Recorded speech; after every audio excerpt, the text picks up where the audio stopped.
दोस्तों नमस्कार। सरल नर्सिंग के इस ऑनलाइन प्लेटफॉर्म पे आपका स्वागत है। मेरे पास बहुत सारे मैसेज, कॉल और कमेंट्स में पिछले वीडियो में जो भी कमेंट्स आए हैं, मैं सारे सवालों के जवाब लेके आया हूँ।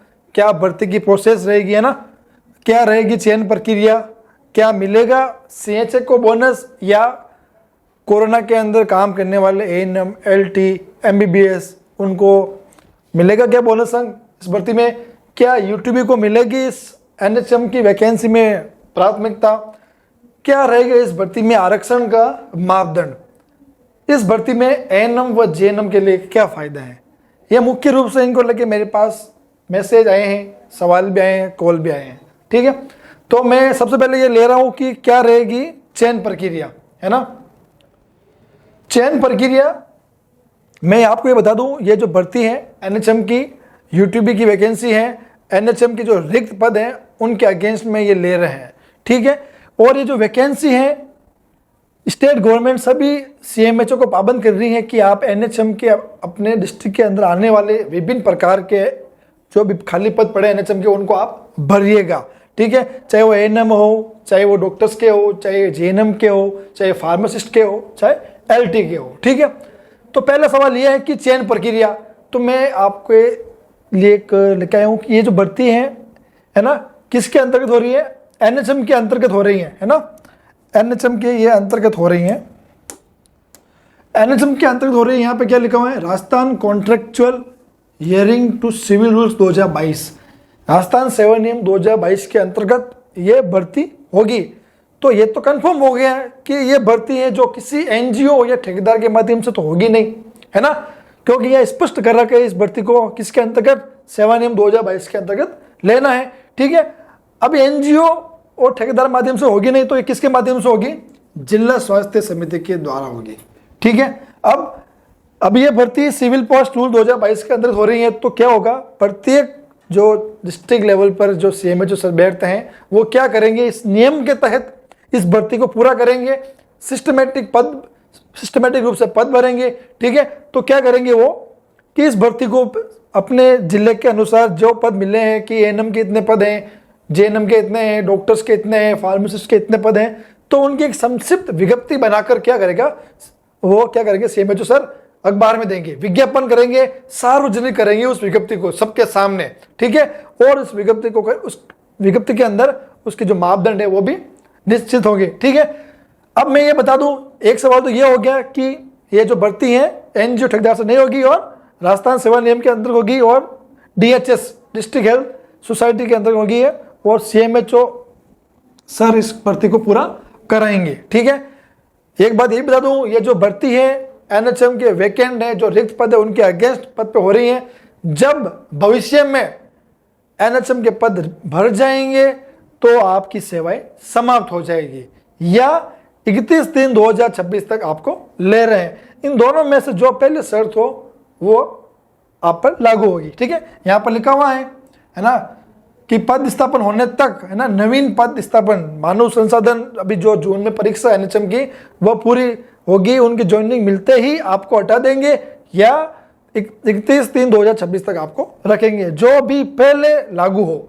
ठीक है, और अगर मेरे हिसाब से ये जो भर्ती है सेफ है ना, क्योंकि ये किसके अंतर्गत हो रही है, राजस्थान सेवा नियम के अंतर्गत, भविष्य में आपको इसमें हटाने के बहुत ही कम चांस है, फिर भी अगर हटा देंगे तो वो ये आपके किस्मत है ना।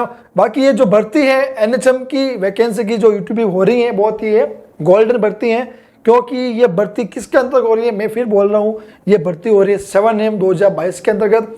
सेवा नियम 2022 के अंतर्गत जो भी कार्य में आते हैं उनको कभी हटाते नहीं है, ये आप ध्यान रखिएगा। ठीक है, अगला सवाल ये आ रहा है मेरे पास कि इस भर्ती को किस प्रकार चयन प्रक्रिया रहेगी। चयन प्रक्रिया कैसे रहेगी, 3 तरीके से रहेगी इसकी चयन प्रक्रिया, है ना, 3 प्रकार से इसकी रहेगी चयन प्रक्रिया। ठीक है, पहला, दूसरा और तीसरा।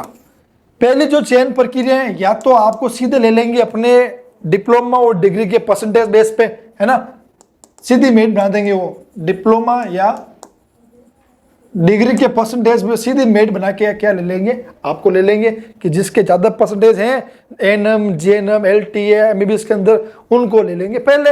या क्या करेंगे वो कि डिप्लोमा और या डिग्री है ना, जिसके डिग्री और उनकी डिग्री, जिसके डिप्लोमा उनके परसेंटेज प्लस क्या करेंगे 12th के मार्क्स ऐड कर देंगे, है ना। अगर किसी के डिप्लोमा 50 नंबर का है, ठीक है, और परसेंटेज का है, और 12th में भी 50% है, तो दोनों क्या कर देंगे, जोड़ देंगे, 100 हो जाएंगे, इसमें बट्टा 2 कर देंगे और 50% उसके हो जाएंगे। जिसके ज़्यादा इस क्राइटेरिया से नंबर आ रहे हैं उनको ले लेंगे। या क्या करेंगे, तीसरा क्राइटेरिया क्या है कि वो क्या करेंगे, इसमें डिप्लोमा या डिग्री के परसेंटेज प्लस 12th के परसेंटेज प्लस एक्सपीरियंस, क्या करेंगे वो डिप्लोमा या डिग्री के परसेंटेज, 12वीं के परसेंटेज और एक्सपीरियंस ऐड करके वो ले लेंगे। जैसा कि अभी सीपू द्वारा जो भर्ती हुई है, इसमें क्या क्या कि 12वीं के परसेंटेज, डिग्री के परसेंटेज उनको क्या जोड़ दिया, फिर उनका बट्टा 2 कर दिया, फिर उनका क्या निकाला 70% निकाल के फिर क्या किया, एक्सपीरियंस ऐड किया। ऐसे तो इन 3 क्राइटेरिया से आपका चयन हो सकता है, ठीक है। अब सवाल यह आ रहा है कि अब क्या सीएचए को इस बार मिलेगा बोनस? जरूर मिलना चाहिए। मेरा मानना है कि सीएचए को बोनस मिलना चाहिए। कोरोना जैसी गंभीर महामारी में उन्होंने अपने जान पर खेल के लोगों की सेवा की है, वैक्सीनेशन किया है, तो सीएचए को बोनस मिलना चाहिए। लेकिन सीपू द्वारा जब भर्ती हुई तब सीपू ने स्पष्ट कर दिया कि 2023-24 वाली भर्तियों में ही सीएचए को बोनस अंक मिलेंगे, है ना। तो अभी 2025 चल रहा है। अगर सीएचए साथी, मैं आपसे निवेदन करना चाहूँगा, जितने भी सीएचए साथी हैं वो अपने स्तर पर मेहनत कीजिएगा। सभी एसडीएम, सीएमएचओ, कलेक्टर, सभी मंत्री, चीफ मिनिस्टर का विज्ञापन पहुंचाइए इस भर्ती में आपको बोनस अंक देने के लिए, ताकि आपको पुनः नौकरी मिल सके और आपका भला हो सके, ठीक है।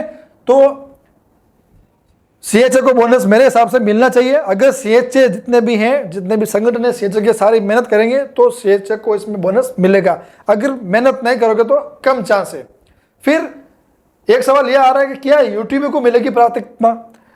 अर्जेंट टेम्परी बेसिस पे जो अभी कार्मिक लगाए थे, जिनकी सेवाएं, फार्मासिस्ट को छोड़ के जिनकी सेवाएं अभी 28 फरवरी 2025 को समाप्त हो गई, उनकी यही मांग है कि उनको इस भर्ती में क्या किया जाए, प्राथमिकता दी जाए या समायोजित किया जाए, है ना। उनकी भी नौकरी गई है, सीएचए की भी नौकरी। मैं चाहता हूँ, मेरा पर्सनली सरकार से निवेदन है कि इन भर्तियों में सीएचए और यूटीबी को मिले प्राथमिकता, बोनस अंक मिले, अलग अलग क्राइटेरिया सेट हो जिससे कि दोनों का भला हो सके। लेकिन अभी तक भर्ती में सीएचए और यूटीबी को लेके कोई भी बात क्लियर नहीं है कि उनको प्राथमिकता देंगे या उनको बोनस अंक देंगे, या जो भर्ती करेंगे वो एक्सपीरियंस के आधार पर करेंगे या नहीं करेंगे, ठीक है। लेकिन सीएचए के लिए एक प्लस पॉइंट है, अगर किसी सीएचए ने 9 महीने कार्य किया है, उसके बाद वो कई 3 महीने कार्य कर लिया किसने, या 2 साल या 1.5 साल कार्य कर, तो 9 महीने हैं, जो 9 महीने उनके एक्सपीरियंस में काउंट होंगे, है ना। क्योंकि सीएचए ने जेएनएम या नर्सिंग ऑफिसर पद के समान कार्य किया है, कोर्ट का भी ऑर्डर है, और सीपू में इनको फायदा भी, लाभ भी मिला है, ठीक है। तो अभी यूटीबी और सीएचए को लेकर रुख स्पष्ट नहीं है, लेकिन मेरा सरल नर्सिंग ऑनलाइन के प्लेटफॉर्म पर सरकार से निवेदन है कि सीएचए को भी बोनस मिले, यूटीबी को प्राथमिकता मिले। दोनों जो संगठन हैं, दोनों संगठन नेता हैं, उनसे मैं निवेदन कर रहा हूँ कि वो अपने स्तर पर प्रयास करें, ताकि जो साथी बेरोजगार रह गए हैं उनको वापस नौकरी मिल सके, उनके परिवार में खुशियां आ सके, ठीक है। क्या रहेगा इस भर्ती में आरक्षण का मापदंड? इस भर्ती में आरक्षण भी होगा, इस भर्ती में आरक्षण भी होगा। अब क्यों होगा? क्यों होगा? इसलिए होगा क्योंकि ये जो भर्ती हो रही है किसके अंदर हो रही है? 7 नियम के अंतर्गत हो रही है। 7 नियम के अंतर्गत जितनी भी भर्तियां होगी, विज्ञप्ति आएगी अखबार में, और आरक्षण का भी मापदंड होगा। उसमें अलग अलग कोटे भी होंगे, विकलांग का भी होगा, है ना, महिला, निःशक्तजन का, स्पोर्ट्स कोटा, सभी कोटे होंगे, तो उसमें आरक्षण भी लागू रहेगा, ठीक है। मैं फिर से क्लियर कर दूं, ये जो भर्ती है एनएचएम यूटीबी की, ये किसी एनजीओ के माध्यम से नहीं होगी, ये डीएचएस, डिस्ट्रिक्ट हेल्थ समिति द्वारा ही होगी, और वहीं से इनकी सैलरी बनेगी एनएचएम की वैकेंट रिक्त पद से बनेगी इनकी सैलरी, ठीक है। और क्या है इस भर्ती में एएनएम जेएनएम के लिए क्या फायदे हैं? अगर कोई विद्यार्थी हैं या कोई सीएचए या यूटीबी का साथी हैं या कोई भी जो बंदा है इन भर्ती में इनका सिलेक्शन होता है तो आगे जाके इनको फायदे ही फायदे हैं। क्या क्या फायदे हैं? पहला फायदा यह है कि ये जो भर्ती है किसके अंतर्गत हो रही है? एनएचएम के अंतर्गत हो रही है। एनएचएम के अंतर्गत हो रही है और किसके अंतर्गत हो रही है? राजस्थान सेवा नियम के अंतर्गत। ठीक है, तो इसमें आप भूल जाइए कि कभी भी आपको इसमें हटाएंगे। मुझे नहीं लगता है कि सेवा नियम में लेने के बाद आपको भी हटाएंगे, चाहे इन्होंने एक्सटेंशन की डेट दे रखी हो, चाहे इन्होंने शर्त डाल रखी हो, लेकिन एक्सटेंड डेट करते रहेंगे और आपको कहीं ना कहीं खाली पद पर एडजस्ट करते रहेंगे और आपका काम लेते रहेंगे। ठीक है, तो ये तो फायदे हो गए। और आप जितने साल काम करोगे उतने साल का आपको बोनस मिलेगा।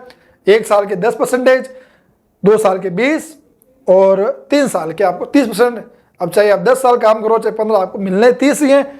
और ये सेवा नियम ये कहता है कि अगर 9 साल अगर आप इसमें कार्य करते हो तो आपको ऑटोमेटिकली परमानेंट कर दिया जाएगा। ठीक है, और क्या है इसमें जो आने वाली परमानेंट भर्तियों में इसका अनुभव काउंट होगा। ठीक है, फार्मासिस्ट, ऑप्थेल्मिक केयर, है ना, नर्स, लैब टेक्नीशियन, जितने भी इन भर्ती में सिलेक्शन होगा उनका अनुभव काउंट होगा आने वाली परमानेंट भर्तियों में और इनको क्या देगी? प्राथमिकता दी जाएगी। ठीक है, एक और है कि इन भर्तियों में सिलेक्शन के लिए आपका Rajasthan nursing council, Rajasthan paramedical council, Rajasthan medical council में रजिस्ट्रेशन होना जरूरी है और एक्सपायर नहीं होना चाहिए। इसका भी ध्यान रख लें, अगर आपका रजिस्ट्रेशन नंबर एक्सपायर हो गया है तो आप उसको रिन्यू करा लीजिए टाइम पर। ठीक है, एक क्वेश्चन यह आ रहा है कि यहाँ पर फार्मासिस्ट हैं, ये जो लिखा हुआ है फार्मासिस्ट, यहाँ लिखा हुआ है NUHM, है ना। NUHM का मीन्स होता है national urban health mission. Only 151 post है NUHM की, है ना। तो इसमें NRHM की पोस्टें नहीं है, मतलब गांव में फार्मासिस्ट की पोस्ट नहीं है। इसमें जितने भी बंदे सेलेक्टेड हो गए उनको शहरी में ही पोस्टिंग दी जाएगी, इसका मीन्स ये है। ठीक है, आज की क्लास में मैं इतना ही बताऊंगा और इस भर्ती से रिलेटेड जितने भी तथ्य हैं, जितने भी न्यूज़ जानकारी है, मैं आप तक पहुंचाता रहूंगा। जल्दी जानकारी प्राप्त करने के लिए मेरे चैनल को आप शेयर एंड सब्सक्राइब कीजिए, बेल आइकन को दबाना नहीं भूलिए, ताकि जल्दी से जल्दी आपको इस भर्ती के रिलेटेड सारे नोटिफिकेशन में आपको सारी जानकारी मैं आपको दे सकूं। ठीक है, धन्यवाद दोस्तों।